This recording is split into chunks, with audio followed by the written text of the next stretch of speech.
So strap in and get ready. The leaders in AFL Supercoach are incoming, helping you win your leagues and climb up the rankings. You're now listening to the Insight AFL Show with your hosts, Big Horse and Skitty.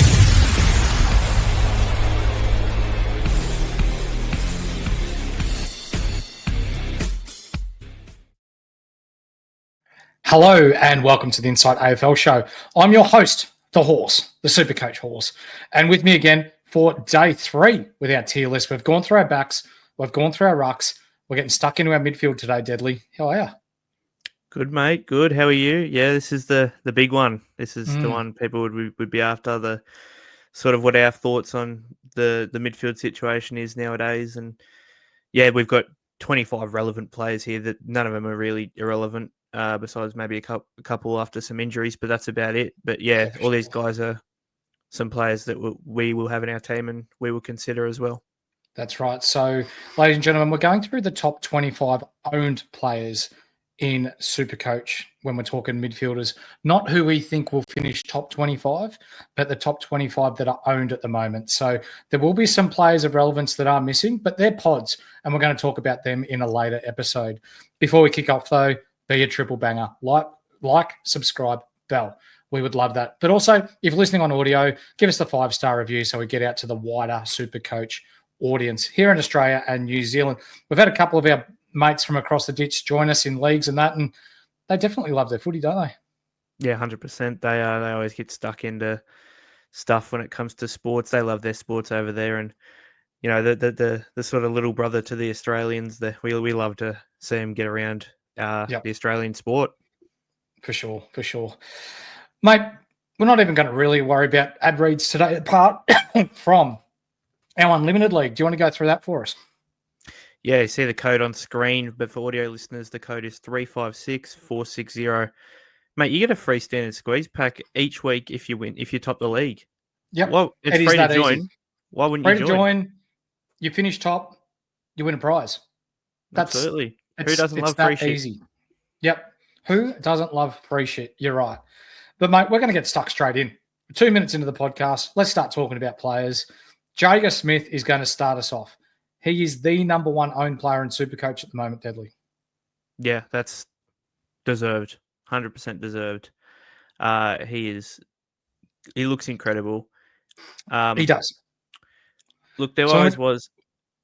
When we're talking about someone who's at 194K, he's priced at an average of 36, right?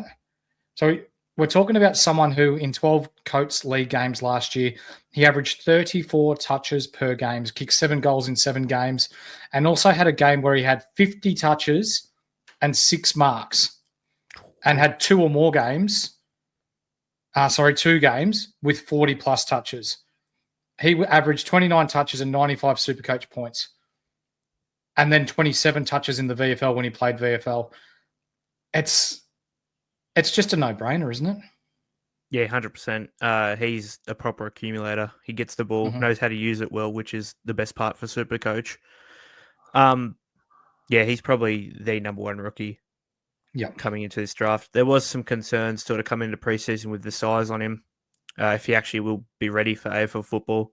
But, mate, he's come into Carlton training and he's looked upper echelon. He's looked one of the best. He will be in the round 1 team for Carlton. And, yeah, he is probably the best rookie you can have and probably the best value pick you can have. So I think he slots straight into the value pick and you just lock him in. He'll make you your coin. Yeah, you move on. Yeah, I think so. And if you don't go with him, you're just trying to outthink the room and you'll immediately be on the back foot. So just lock him in. He's nice and cheap. He's going to make you points. He's got a fairly favourable buy. So he's got the first buy rounds where we've got the Western Bulldogs and Port Adelaide as well, which might not work. But he might be right just to trade out into a premium by that time, Deadly. Yeah, 100%. Yeah, he'll 100% make all his money by round 12.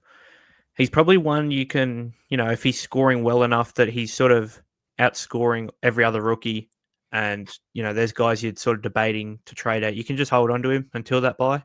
Mm-hmm. And then, yeah, he can go. But, yeah, it's just whenever he maxes out as well, it's just, he's move easy him on trade to a out. fallen primo, that's right.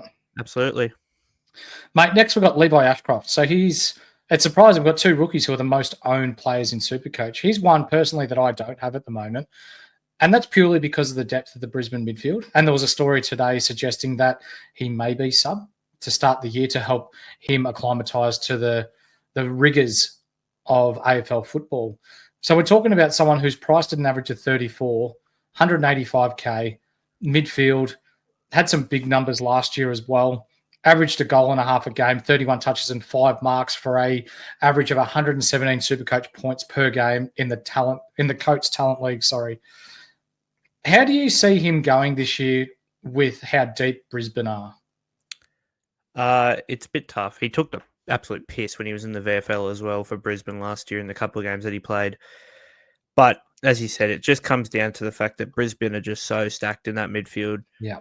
Neale, McCluggage, Berry, Dunkley, his brother, Will, they're just already stacked enough. Even Cam Rayner likes to take some CBAs. That's already 6 people who, would be preferred over him. Mm-hmm. I really didn't like what Fagan had to say today. Yeah. Saying that he could, play mid, wing, half forward, and just be 100%.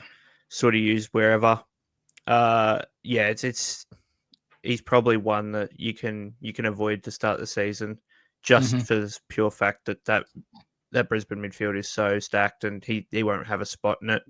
No, would you say that there is upside? Yeah, there 100% is upside, especially if a couple injuries or something happen. He gets his nod in there, doesn't get the sub. Yeah, he's 100% could be a value pick, but to start the season, it doesn't seem great, especially with that midfield. So there is upside, but there is better options out there.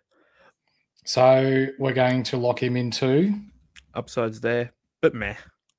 Yeah, that's right.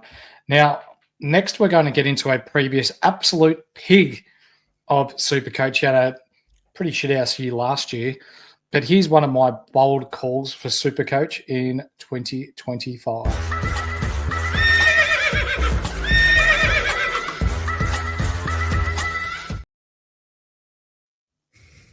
He's going to be a set and forget this year.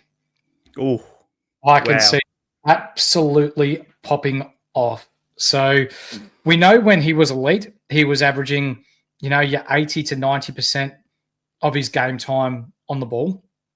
And he's got high CBA, so on average, 85%. He's got a high contested possession rate of 51%. He's been high in tackles, like almost top 20 in every season that he plays in the midfield, bar last year. Had an absolute travesty of a year. Averaged over 30 touches a game previously as well.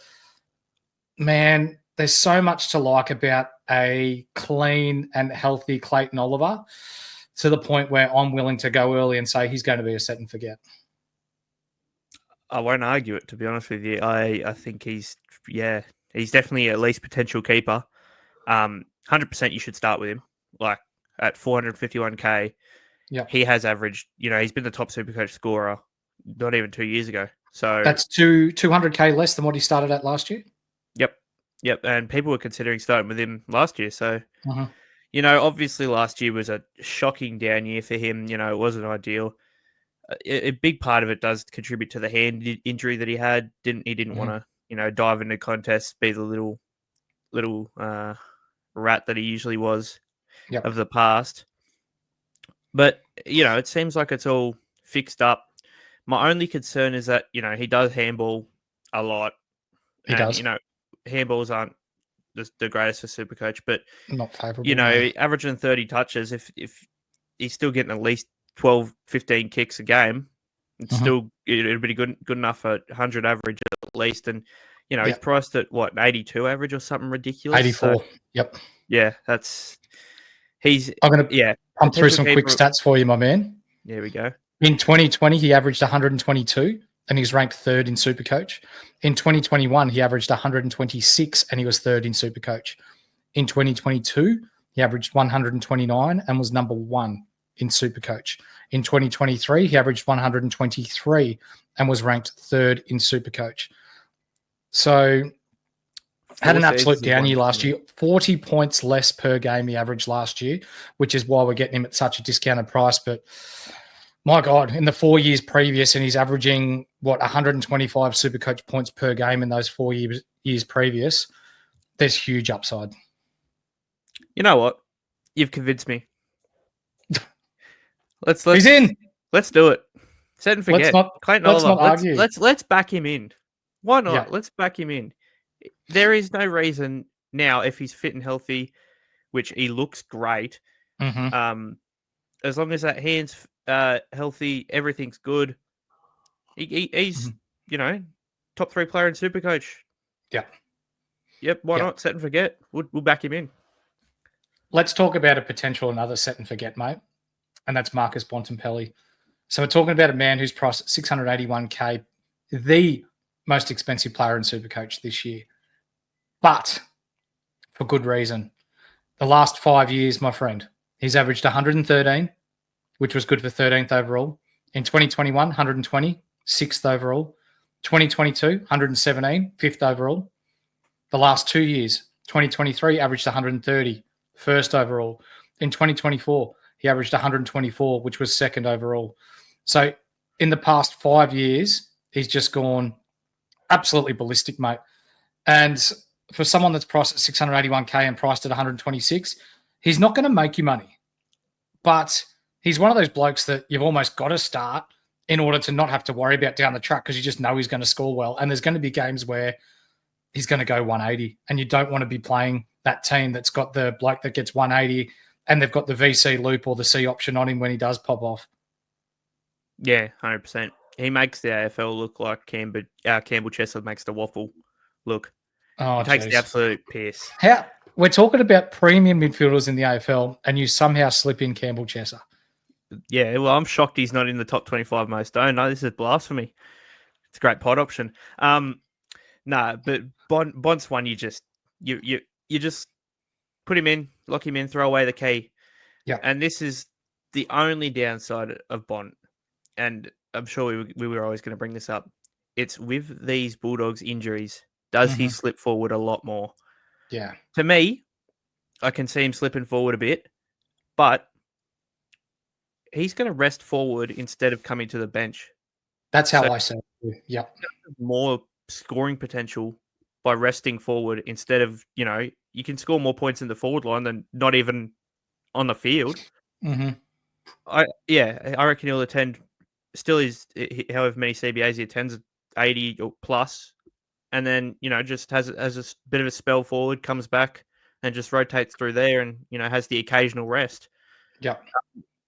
He's going to score points no matter what. Even in the forward line last year when he sort of got forced up there during tag and injuries and stuff like that, he still scored 100 plus by kicking goals. He's just a guy who can score anywhere on the park, and you just got to have him. Set and forget? Yep, 100%. All right. Our next man, Nick Daicos.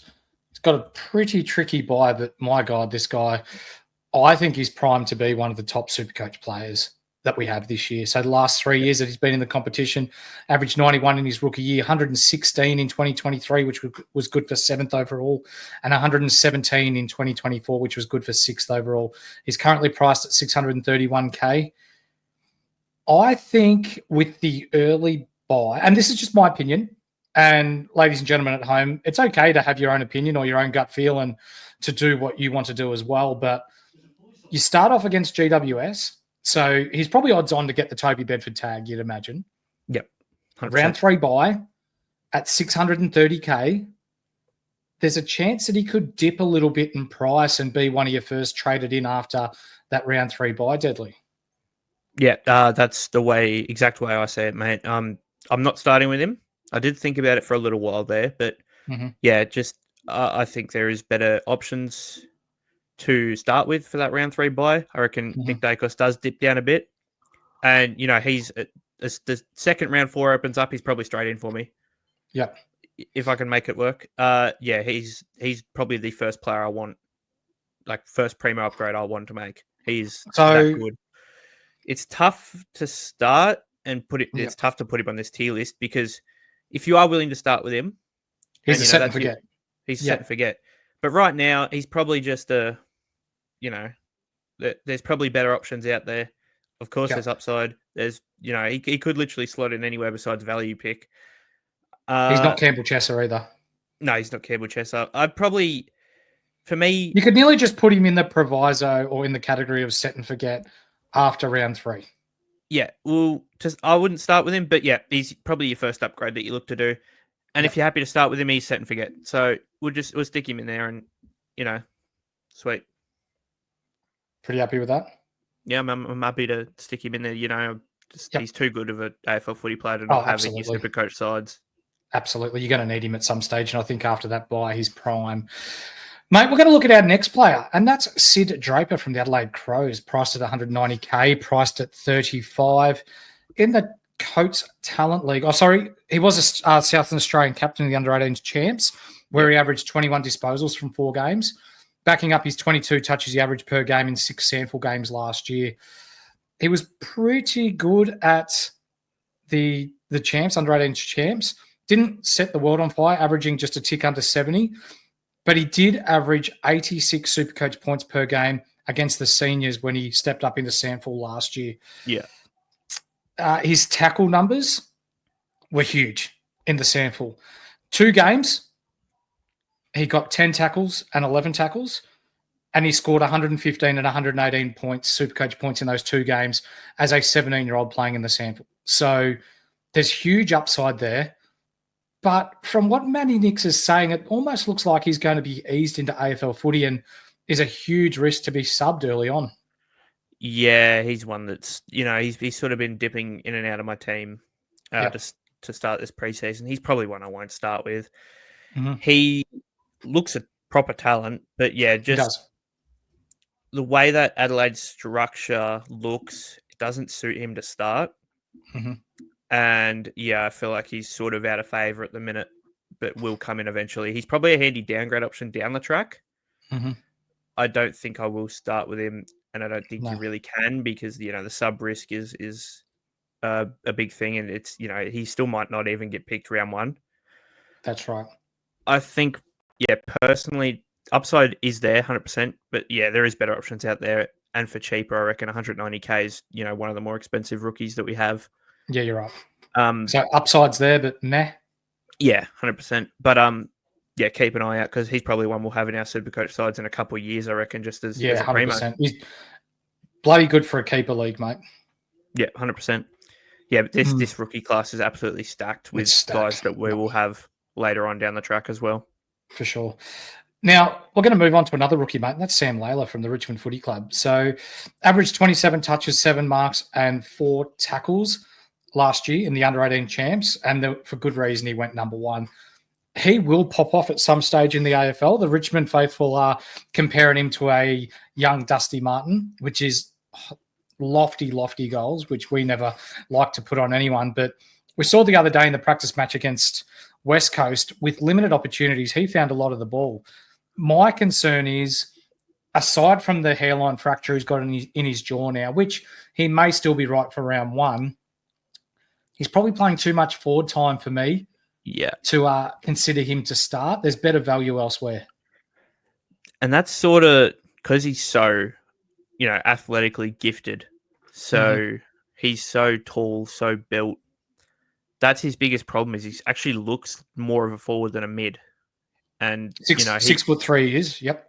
Yeah, he sort of plays a bit more as a, he's a fantastic big-bodied mid. But at the same time, he's got the body to go forward and probably will get used a bit more forward. And, it's the most expensive rookie that we have at 203K. There is better options out there. The jaw fracture does worry me. And, obviously, Ruben Jinby as well, weak as piss, be better.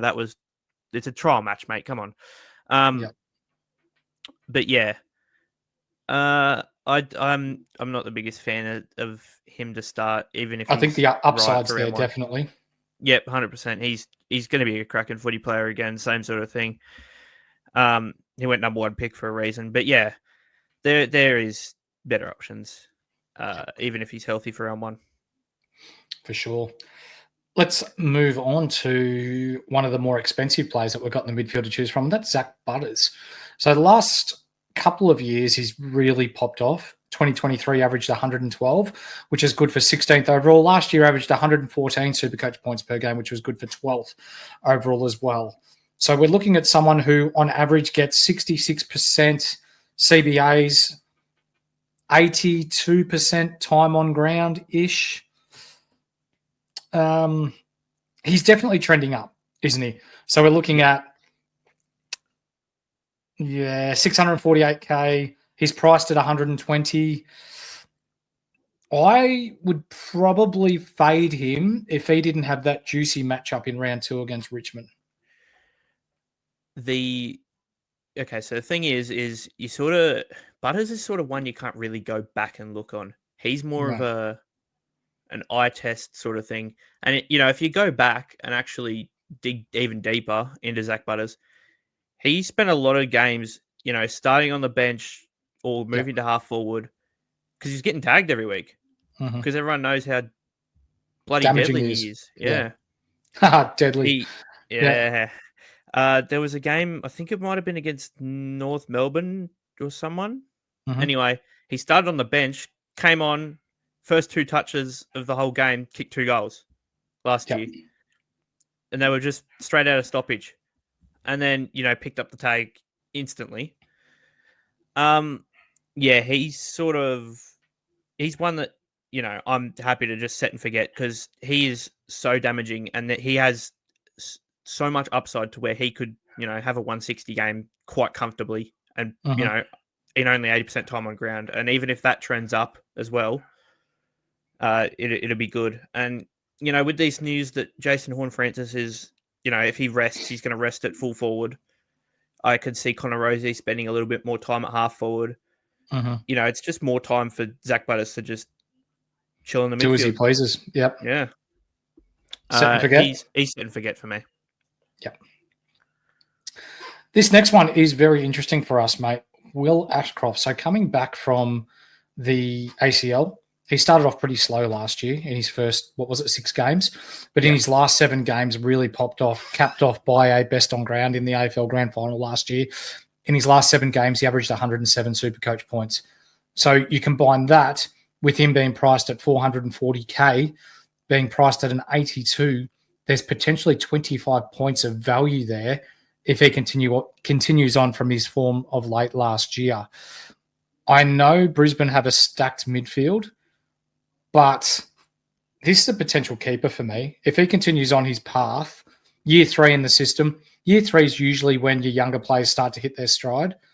I can definitely see him averaging up to between 105 and 110 this year. Yeah, I think potential keeper is probably where he lands. He really got eased back into it last year. He did, yeah. If you go back and watch some of his games from when he was first coming back from the ACL, he's spending a lot of time, either out wide on the wing or at half forward. But even still, he was making an impact. And you could see that he's so good of an AFL player that, Fagan can't avoid it for too long. And he has to get him involved in that midfield mix for time. For sure. If he's he should be part of that midfield group.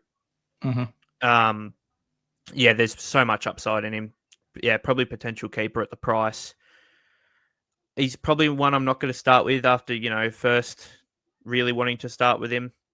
But, I'm not going to knock you if you still want to take him. It's still a great option.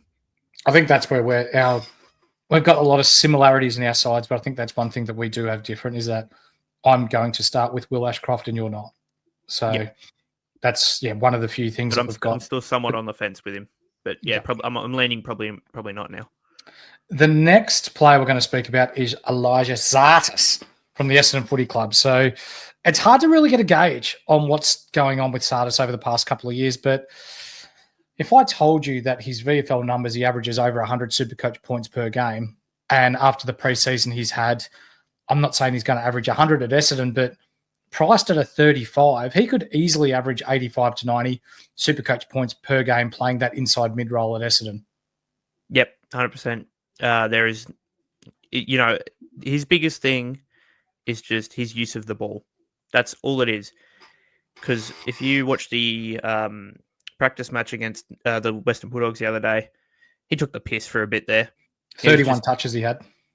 Yeah, he was looked great coming out the middle. Great run out the middle. He was, finding targets actually pretty well.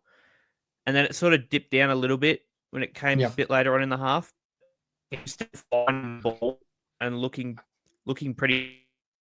Look, 191k, as long as he's in this Essendon midfield group and not, being subbed or getting stuck down the VFL, it's a perfect option. I feel like he was used in the VFL last year to just sort of get ready for this year. And he's sort of really broken out of his shell. He's not really getting stuck forward or stuck out on the wing like he was of seasons past and being the sub. It's almost ready for Elijah's time to take over. Yep. Value? And yeah, he's a value pick for me. Yep. Next, we've got Josh Smiley. Take it away, mate. What can you tell me about the Smile Man from Richmond? He's really impressive. He was really good coming through. Was really highly touted. He looked like he was going to be the first overall pick for a good while there. Then sort of dropped down to when the draft came along. He's had a bit of an interrupted preseason. He had I think it was some sort of hammy complaint injury of some sort. There's a lot to like about him still, though. Finds the ball really well. And with this Richmond midfield, it'll be pretty easy to crack into, let's be honest. And he's one that him and Sam Lella are going to be one that they're going to want to have in pretty quick to develop him pretty quickly. Yeah, I think you're right. I just don't think he's probably going to be ready for round one. No, he's not. And yeah, that's probably one you can't start with, but a downgrade option down the track, 100%. But for right now, you can't start with him, unfortunately, even though it looked like he was going to be one of the better options to start with to start the preseason. Yeah, I think you're right. The most impressive thing for me, his player comparison in the Coach Talent League was Patrick Cripps. 6'5" he is as a midfielder. Yep, it's a valid comparison, to be honest. Yeah, and he just finds the ball, averages over 100 at NAB level as well, or Coach Talent League level. So, value when he plays? Value when he plays? Right now, probably upside just because he's not ready. Maybe these two, Laya and Smiley, could also be Campbell Chesser just to start, but they will be valued later on. So they sort of just land in the middle with upside, but meh. This next guy, I'm really keen on. How about you? Super sexy pick, isn't it? Take it away, mate. James Peatling, ladies and gentlemen. I've been super high on him. He's probably been a guy that hasn't left my team all preseason, and I don't think he will. I'm really happy to just lock him in and move on with him. He's a guy that's moving from a GWS side where he was really out of favour. He had 7 games where he was the sub. And then, he was spending a bit of time forward as well, and out wide. Just never really a part of that midfield rotation until games where he wasn't the sub and Stephen Canelio got injured. In the 7 games he wasn't the sub, 98 Supercoach points on average. Without Stephen Canelio in the side, full games, 105 Supercoach points on average. Yep. At Adelaide, he's not going to be a sub risk. We thought maybe he could potentially be on the wing for a bit. Nah, doesn't look like it after that practice match. He took the piss. Yep, 100%. He's a tackle machine. Loves to get his hands on the footy. There is so much upside in him. Yep. I think at 352k, he's a potential keeper, mate. Oh, mate, I think you're right. Last year, at the back end of last year, his last 6 games, he ended up attending 63% CBAs. Sorry, in his last 5 games last year. So him being priced at a 65 is a real throwaway at the moment. You remove his 6 games where he was the sub, and he boasts an average of 91, nearly 92 Supercoach points per game. So we're talking already $150,000 worth of value there. Yeah, and that's with time forward as well. It's not even full-time midfield and stuff like that. That's right. At Adelaide, his role is going to be so much better as they're looking to move Laird back down to half-back.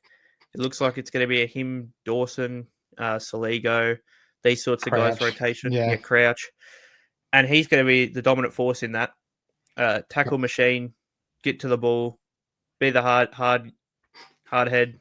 And Yeah, I see so much upside in James Peatling. Yeah.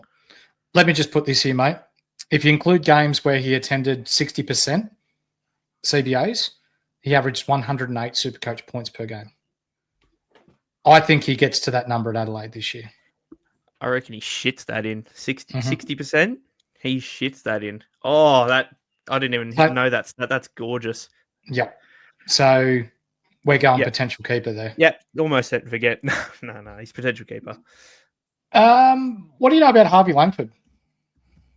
Not a whole lot, to be honest. Look, he's sort of been one that's he's just going to be a midfielder if he plays. But from watching a few of these, state games back, a few months back, he was one that really caught my eye straight away. Just the way he uses the footy, like his running carries real good out the middle. And I like, look, if he can bust in this midfield rotation with, Petrarca maybe spending more time forward, I think he's up there with one of the better rookies you can pick. 181K. I think he's locked into my M11 right now. Something like that. Yep. But yeah, I like the look of him, and I think there is upside there for sure. For sure. Priced at 181K, which means he's priced at a average of 34 in the Coach Talent League. He averaged 26 touches, 5 marks, and 5 tackles for 107 Supercoach point average. He also kicked 20 goals in 15 games. So as a goal-kicking midfielder, his best performance saw him kick 4 goals and get 33 touches and 5 tackles for a score of 120 Supercoach points. I can see him, there's value, especially if Petrarca starts forward a little bit more and they use him a little bit more through the midfield. Yep. I want to see it in practice matches first, though. Yep, that's fair. Yep. Before we move on to our next batch of midfielders, mate, we're going to listen to an American guy talk about our AFL Patreon that we have on offer. Want to take your Supercoach game to the next level? Inside Fantasy Sports are bringing you exclusive content all year round, such as weekly expert Q&As, team, trade, and captaincy advice, statistical deep dives, priority podcast questions, and tons more. So what are you waiting for? Get full access to the experts. Go to patreon.com/Insight Fantasy Sports and subscribe to Insight Unlimited today. Definitely get involved if you want content like this and much, much more. Next, we have someone who is pretty high on our lists and someone who we think could be real value this year, and that's Will Day from the Hawthorn Footy Club, mate. He has breakout written all over him this year, doesn't he? Yeah, 100%. He's sort of broken out into, we know him as a good to decent AFL player, AFL midfielder, but there is real potential where he gets in the elite category this year. He looked really, really solid against Geelong in that intra-club. And if we go back last year from the stats, we know in non-injury affected games when he came back from the injury that he had middle of the season, he had 100 in all 11 games or something coming back before he got injured again. Look, if he can avoid the injuries, we know there's upside there. Yeah. 491K, he's one that I would like to have. I just don't know if it's going to work with my structure at the minute. But yeah, I still would like to have him. The only thing that does scare me is him and Newcomb both look to be spending a bit of time forward now. They look to be rotating between half forward and mid. It does worry me slightly. Not enough to not fully avoid him.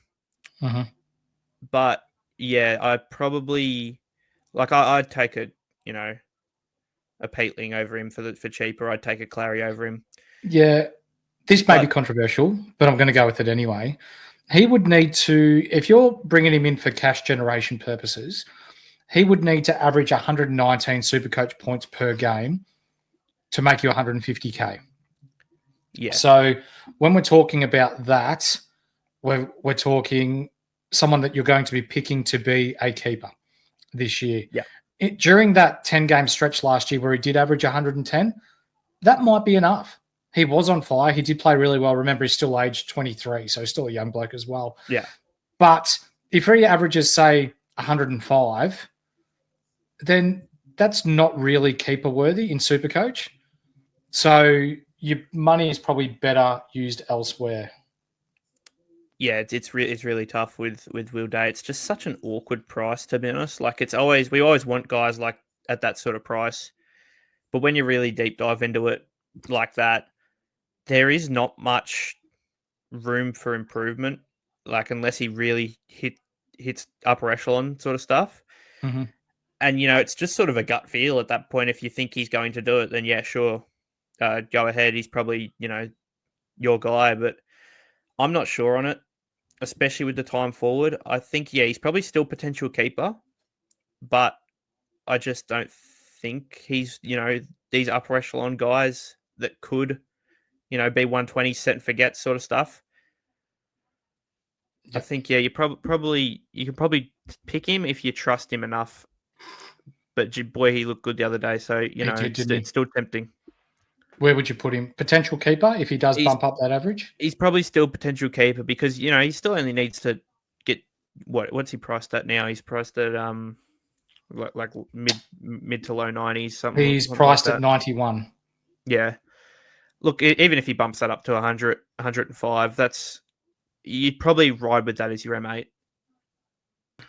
All right, next up, we're talking about a young rookie who is quite well selected or is a popular selection so far in our Supercoach midfields, and that's Finn O'Sullivan from the North Melbourne Footy Club, Deadly.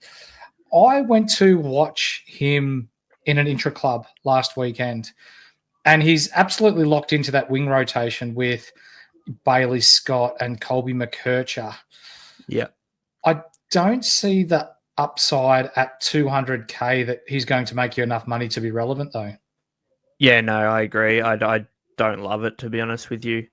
He might have the occasional couple CBAs, but it looks to be just a strict wing roll to start the season. Mm-hmm. And if you're going to do that, you may as well take a guy like Nathan O'Driscoll, who's the exact cheaper. Same price, if not 1K cheaper. But he looks to be even more nailed on, and he it's not his first year. He's scored well in the AFL before. He knows the position well enough in the AFL. And Finn O'Sullivan worries me a bit more compared to a guy like O'Driscoll. I'm still not picking either because I don't like picking wingers for 200K personally. Mm-hmm. I don't think there's much upside this season for Finn O'Sullivan. Maybe later on in a couple of seasons down the track when he breaks into the CBA rotation. But yeah, right now I'm not his biggest fan. Yeah, the upside's there, but meh. Yeah. The next player that we've got, though, is someone that I'm actually quite excited by this year. Yeah. And that's Mitch Nevitt, who was picked up at pick 25 in the 2021 national draft. Hasn't played a lot of AFL footy, but we saw in that practice match against Hawthorn the other day, he had 15 touches and scored almost 80 Supercoach points as the inside mid. They've been talking about it a bit this preseason, and he would only have to average 56 Supercoach points to make you 150K. I think at 193 centimetres, so what's that, 6'4", nudging 6'5" as an inside mid, who's got quite clean hands and had some monster numbers in the VFL last year, including a 200 Supercoach point game at one stage. He's definitely priced at unders what he can potentially average. Yeah, 100%, mate. He's sort of one that, started the preseason, no one was talking about. No one would have had him. Then as sort of the preseason's gone on, there's been whispers about him, getting a locked-in wing role and then the occasional CBA. And then we come to this practice match on the weekend against Hawthorn, and he led the team in CBAs. He had 20 CBAs. The next highest was 12. This is a guy that looks to be pretty well nailed on into the midfield rotation. And if he's not in the midfield, he's on the wing.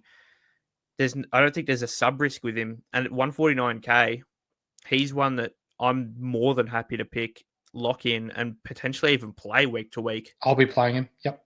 Yeah, I think he's. Yeah, there's value. A minute. Yeah, real value. There's heaps of value in him.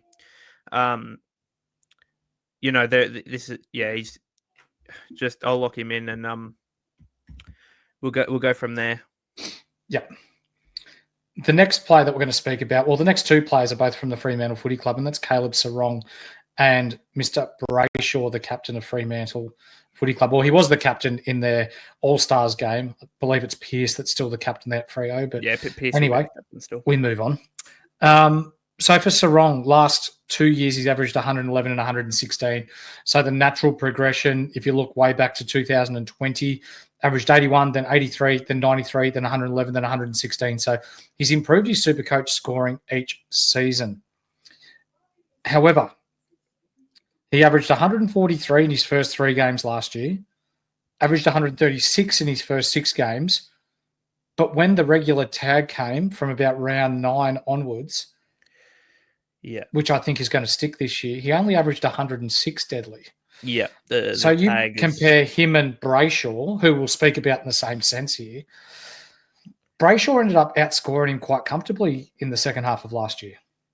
Yeah, it's probably going to be the exact same thing for a few years now with Freo. This is going to happen year on year in for the next couple of years, where Serong's going to start out real hot if he hasn't got a tag. Yep. Then he's going to cop it. Not going to be the main option. It's going to be Brayshaw. Look, it's great for them as a footy club to have these two guys, but Supercoach-wise, it's not ideal because you just don't know who to take. Serong takes the absolute piss when he's not got a tag on him. He's upper echelon. Round 1 last year, he copped the smallest tag from Devon Robertson and still just blitzed him. Yep. And he finished that game with 170 Supercoach points, 40-something touches. I think it was the highest touches for the season in round 1. Based on the fact that Serong has always started really hot, I think you probably pick him over Brayshaw, personally. But, geez, it's still tough.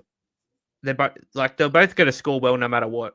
They're both upper echelon of these midfielders in the comp. It's putting him in the same sense. It's just tough because they're not going to both score incredible numbers together. But yeah, when one's sort of nullified, the other one goes off. In the All-Stars game, I believe Serong had 100 and Brayshaw had 99. So I feel like that's something we could see a bit more as these guys just go 110 each. Maybe one pops off, one falls down. This sort of stuff. It's tough. I think they're probably both top 2 still. Yep. Just where? Yeah, I think Brayshaw is a potential keeper. Yeah, I think I'd agree with that. You can probably pick him at the cheaper price to Serong, but he doesn't have the upside that Caleb Serong does have. No.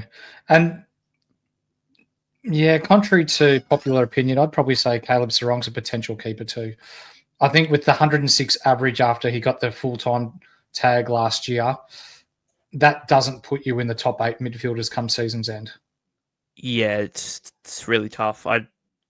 Look, even if it gets worse and he gets tagged from the start, then, he's going to lose money pretty well quickly.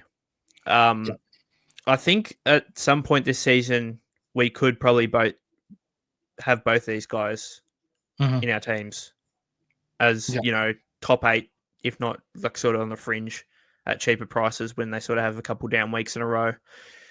But right now, it's tough.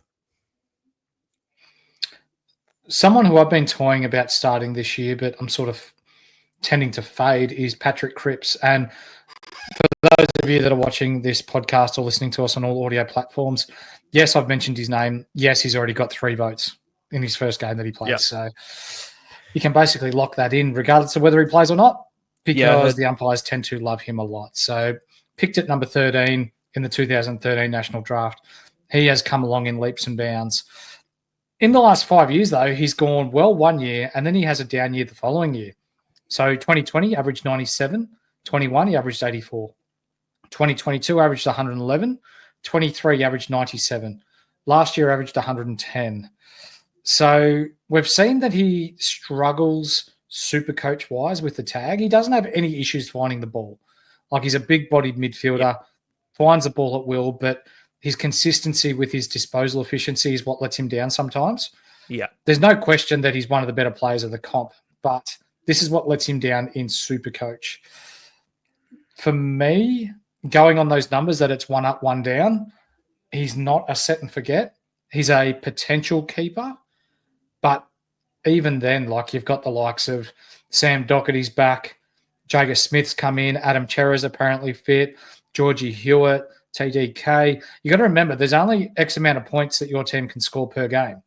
Yeah. So Carlton should be good this year, and the Supercoach scoring should be fairly spread out. So if we're looking at someone like Crips and to go bonkers every round, I don't see it. Yeah, I agree, mate. Since we've been talking, I'm pretty sure Carlton are actually doing just a conditioning training today, and I think Paddy Cripps still got 3 votes, and they're just running. Yeah, right. So that was before round 0, and he's starting on 6 votes. What a man! Yeah, it's interesting to see. Yeah, see nothing like it. No. No, but in all seriousness, I'm not the biggest fan of Cripps, and the thing is it's not even the down years or anything like that. It's just the fact that he has the round 12 bye, and there is so many other guys that I would prefer to have who have the round 12 bye. Like, I'd 100% take a Bont over him. Sheasel, Sherry, Daniel, all these guys. Horn Francis, I'd take over him. Actually, I don't think he's one, but anyway. Yeah, I don't like it with the round 12 bye, and you can't have too many of them. You got to keep an eye out. So yeah, I think Cripps is probably a pretty safe avoid for me. Mm-hmm. I don't even think he makes top 8 mids this season, personally. Well, next is a popular player at the moment coming out of the Sydney Footy Club. It's not Callum Mills. No, it's not Chad Warner. It's Angus Sheldrick. So priced at 161K, which means an average of 30 Supercoach points. Sheldrick looks like he is primed to, if not start the year, be a regular member of the midfield at Sydney when his time does come. He's had games in the VFL where he's absolutely popped off several times, going over 150 Supercoach points. And even AFL, like, he scored well in the past when he's had a crack as well. So my issue with Sheldrick is that it's always been his tank, and he does look fitter this preseason. But as our man Golden Tonsils will tell us, who goes down to check out Sydney trainings quite a bit, is that he's probably right on the 23, if not just outside the starting 23. So if he was to come in, that would place him as an immediate sub-risk to start the year. Yeah, it worries me a lot. Look, he's a great footy player. It's just his team's just too good. That midfield rotation is so stacked that, you know, it's already tough enough to break into, and if he's on the fringe, it's just not great. There is better options out there, but he is one of the more cheaper, like, primo rookies that we have. I still don't think he's the greatest option. I'm probably leaning towards not having him at the moment. Yeah, I agree. Where are you putting him in? There is upside. There is upside, absolutely. Definitely. Yeah, but there's better options. Yep. All right, we're into our last 5, ladies and gentlemen. Leo Lombard, the son of a UFC fighter, his old man, is in next, and he's a Sons Academy product. We remember him from a couple of years ago where, what did he do? He kicked 5 goals, was it, in the VFL Grand Final for the Western Bulldogs, and absolutely went off. Even last year, a VFL game in round 19, he kicked 3 goals and had 22 touches and 6 tackles, which helped him to over 100 Supercoach points. He is only 178 centimetres, so that's, 5'10"-ish? Yeah. But I love the way he goes about it. He's so aggressive. You see him jumper punching people at training. Yeah. I feel like he's going to bring an edge to the Gold Coast forward line that is going to complement the Nick Holmans, where there's that passive-aggressive at the ball but fairly at the man type of thing that Gold Coast have missed. Yeah, he might be the missing piece to get them into their finals, this first finals campaign this year. Yeah, that goal, there's a lot to like about that Gold Coast team, and you know, picking him up in the draft is another really good thing for them. Yeah, I think he's still a value pick. I reckon he's in the squad round 1. we know Gold Coast like to keep their training behind doors. There isn't much really coming out of Gold Coast at the minute. But I can't see how Leo Lombard isn't impressing. Mm-hmm. So I think, he's probably a value pick and probably one that I will end up starting with the way it's going. Yeah, I like him. I'll let you do the honours, man. We're both Essendon men, and Zach Merritt comes in next at 621k. What can you tell me? Yeah, I mean, he's great, isn't he? We love Zach Merritt with all our hearts. Supercoach wise, I had him a good chunk of last season. I was tempted to start with him for a little bit this preseason, but I'm probably not going to start with him. And yeah, I think it's just the early buy. Just is the only reason that kills him. Look, I think you're right. Yeah, it's simply just because of the early buy. He's one I really want, at some point down the track, obviously. But the early buy, and he's in the intra club. He had a few CBAs, and then he'd go to half forward and was coming in off the square into the midfield rotation from there, sort of as a fourth mid, which it's not the greatest for Supercoach scoring. But at the same time, it is Zach Merritt. He's just all class, and even if he touches the ball 20 times a game, he could still score 120 Supercoach points just because of how well he uses it. He's incredibly consistent for Supercoach, isn't he? Averages 114 Supercoach points in his past 5 years. He's got 8 seasons where he averages more than 106 Supercoach points. I think I'm with you, mate. I see him as an upgrade target this year. I don't see him being a starting player, especially round one up to the Gold Coast. Even from last year, teams struggle at the Gold Coast. Yeah, they really do. We've got the round 4 bye as well.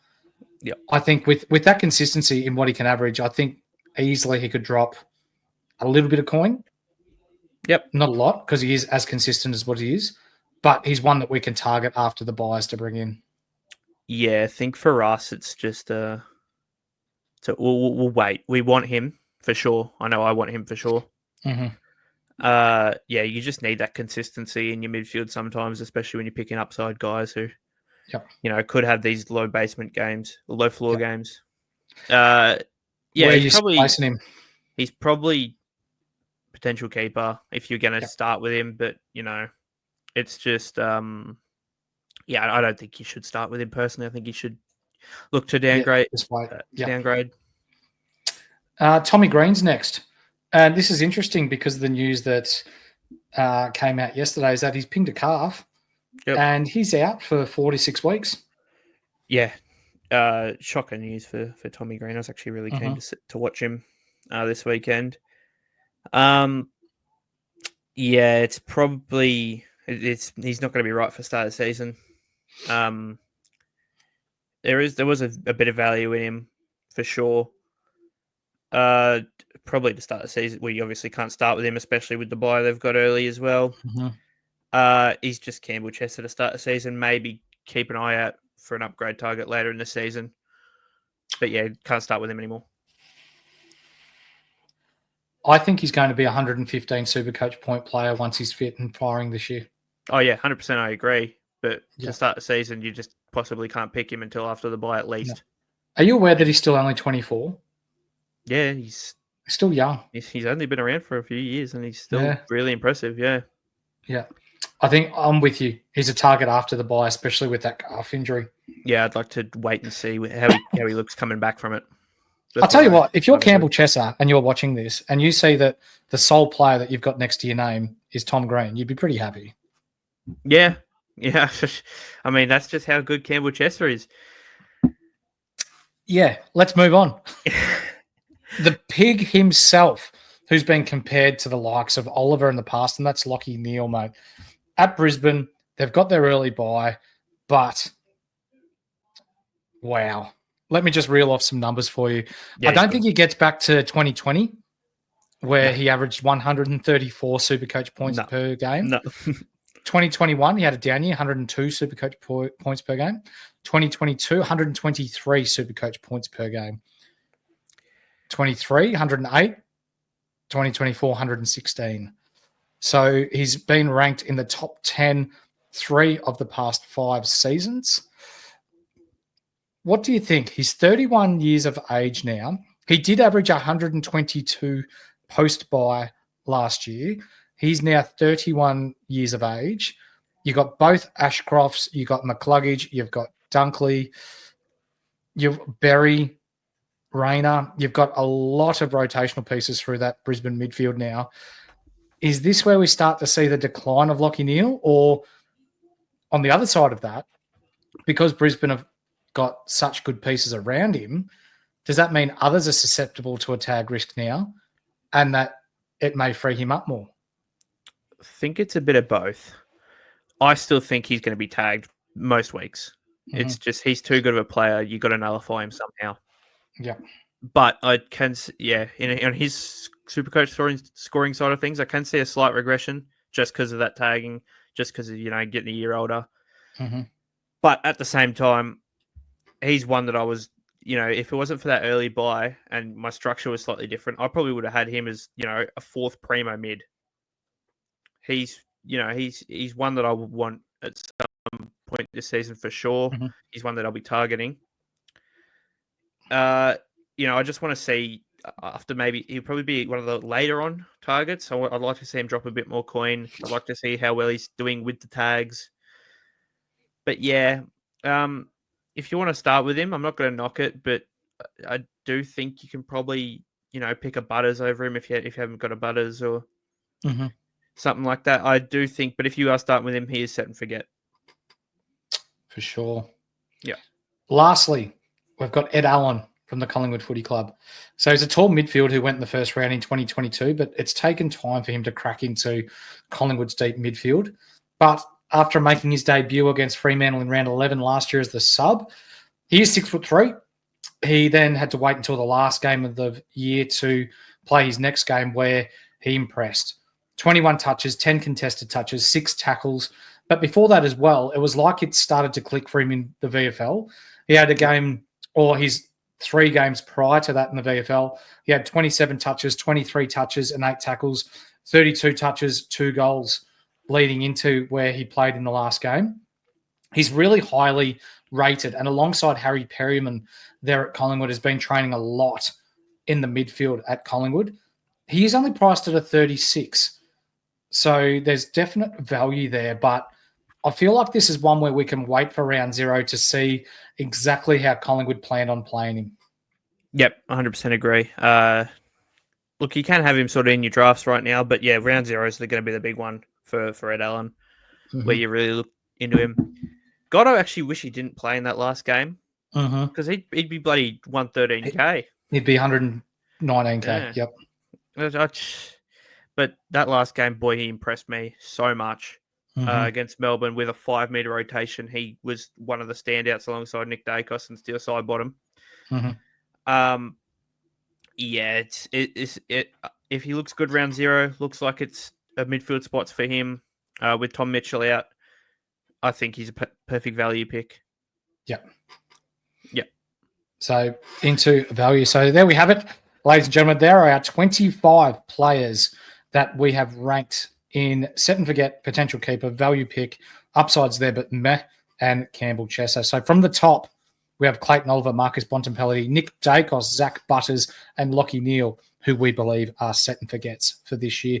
Potential keepers: Will Ashcroft, James Peatling, Will Day, Caleb Serong, Mr. Brayshaw. I keep getting their names right. It's Andrew Brayshaw from Fremantle, isn't it? And Zach Merritt. Value picks: Jager Smith, Elijah Zardes, Harvey Langford, Mitch Nevitt, Leo Lombard. I will never say a bad word about you because your dad's tough. And Ed Allan. Upsides there, but meh. What's that, sorry? He's pretty tough too. I reckon he could beat you up quite comfortably as an 18-year-old. Leo, love you. Please don't hurt me. Upsides there, but meh. Levi, Ashcroft, Sid, Draper, Sam, Layla, Josh Smiley, Finn O'Sullivan, Patrick Crips, and Angus Sheldrick. And in the Campbell Chesser, down below is one single man by the name of Tom Green, but that is only because of the calf injury and that he's not going to be right until perhaps round 3, round 4. So that is why he is there. Campbell Chesser, you have some company. Deadly, we've been going for smack bang on an hour. Anything you'd like to add before we knock off? Pretty simple. Why is Campbell Chester not in the top 25 most owned midfielders? It's just we've got to be better here, people. I could tell you, but no, I don't want to hear your answer. Yeah, no, you don't want to hear. No negative press.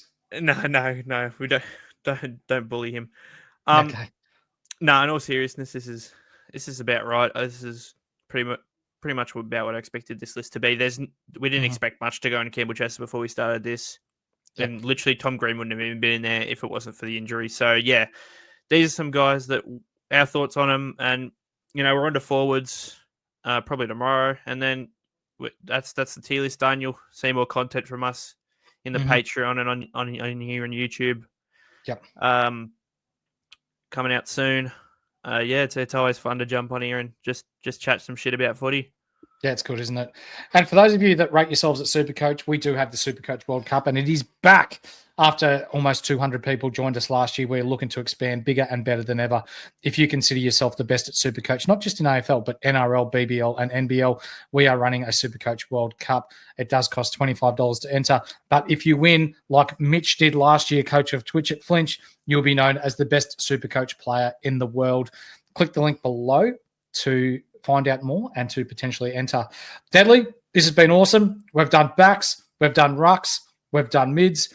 Our next episode will be our forwards. Can't wait. I can't wait. See you then. Thanks, mate. Ladies and gentlemen, we'll see you then. Take care.